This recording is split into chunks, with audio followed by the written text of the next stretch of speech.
Hello बच्चों, आइए इस प्रश्न को देखते हैं। सुपोषण यानी यूट्रिफिकेशन निम्न में देखा जा सकता है। हमारे विकल्प हैं।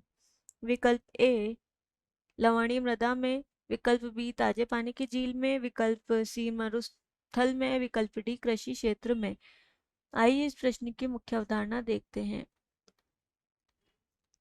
इस प्रश्न में पूछा गया है सुपोषण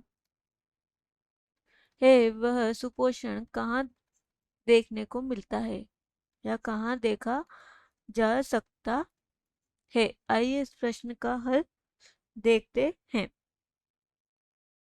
सुपोषण सुपोषण जो है वह जो है ताजे पानी की झीलों में देखा जा सकता है। यानी कि जो हमारे जल निकाय होते हैं, जल निकाय या जिसे हम जलाशय कहते हैं, जब कोई जल निकाय या जलाशय कोई भी मान लो ताजे पानी की झीलें, कोई ताजे पानी की झील है, उस झील में जो वर्षा दिन के दौरान उस झीलों में कई पोषक पदार्थ होते हैं जो वर्षा दिनों के दौरान, बारिश के दिन जो होते हैं उन दिनों के दौरान यह वर्षा जल के साथ मिलकर खेत में चले जाते हैं और उस खेत में मिलकर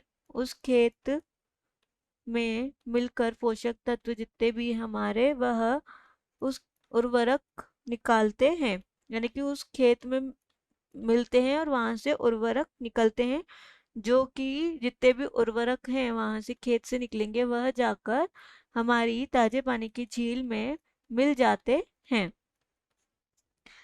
और जो इस झील में उपस्थित जितने भी शैवाल होंगे, झील में उपस्थित शैवाल विकास करने लगते हैं, यानी कि हम कह सकते हैं शैवाल अपनी वृद्धि करने लगते हैं और इस वृद्धि से पौधे या जो शैवाल है हमारे उनका विकास होने लग जाता है। उनका विकास होता है और इस विकास के लिए क्या करते हैं, जो सूक्ष्मजीव होते हैं वह झील में उपस्थित जो जितने भी सूक्ष्म जीव हैं वह झील में उपस्थित पोषक पदार्थों को ग्रहण कर लेते हैं। जहाँ झील में ऑक्सीजन की कमी आ जाती है और झील में ऑक्सीजन की कमी आएगी तो वहाँ के जो जैव रासायनिक ऑक्सीजन डिमांड है वह अत्यधिक हो जाती है, बीओडी अधिक होगी और वहां पर सुपोषण की प्रक्रिया हो जाती है।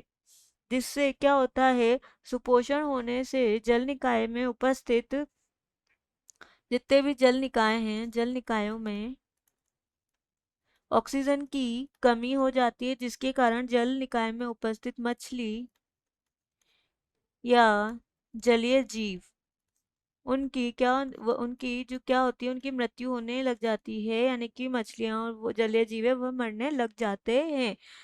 जो हमारी सुपोषण है वह सबसे ज्यादा हमारे ताजे पानी में देखा जाता है, ताजे पानी की झील में। अतः हमारा विकल्प ए लवणीय मृदा में यह गलत है। विकल्प बी ताजे पानी की झील में यह सही विकल्प है।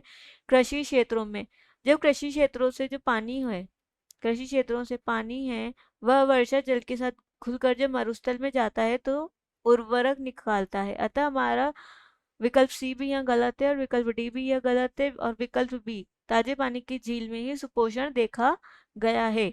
आशा है कि आप इसे अच्छी तरह समझ गए होंगे। धन्यवाद।